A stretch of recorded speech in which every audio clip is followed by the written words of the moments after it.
Out of all the hip mobility videos I have, I can't believe I don't have this one yet. So this is for hip PAILs and rails in our hip 90-90 position. We use the PAILs rails to begin opening up and making some changes at the end range of your joints, end range. Hopefully that makes sense. What you need to do first is get comfortable into a hip 90-90 position. That's relatively somewhere around here for me, okay? If I am working on the hip that's in front, for me, that's in external rotation, meaning the hip is rotated externally. What I need to find first and foremost is at what position can I mildly raise or rotate my hip into more internal, or pardon, more external. What we do first for PAILs rails, which stands for progressive angular isometric load, is we have to find that position where I can still rotate a little bit by lifting that foot and ankle off of the ground, which is about here for me, where I feel like I'm actually engaging those muscles. What you do first is you begin to push your foot through the ground without your leg coming up into the air. That is our PAILs contraction. We're trying to force this into going into internal rotation. The opposite direction is through the ground. Again, I'm not going anywhere. The ground is pretty hard. It's not going to let me go anywhere. But I can produce force into it as if I'm pushing and firing up all those tissues at the joint.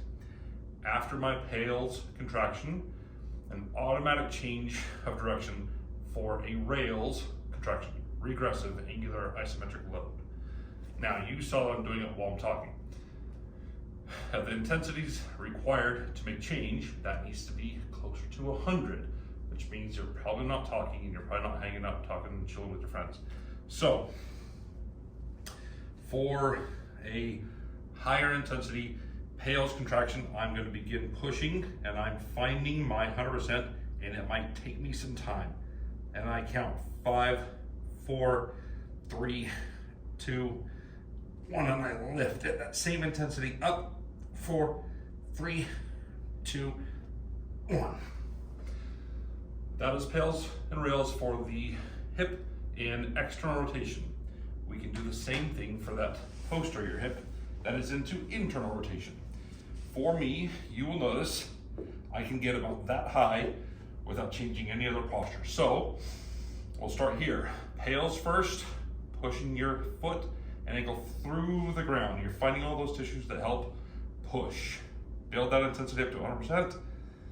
Count down 5, 4, 3, 2, 1, and lift. Same intensity, pretty quick change of direction. 3, 2, 1. And that is the rails contraction. Okay, that is how you do those. Do them as you're prescribed with the proper intensity and frequency throughout your week.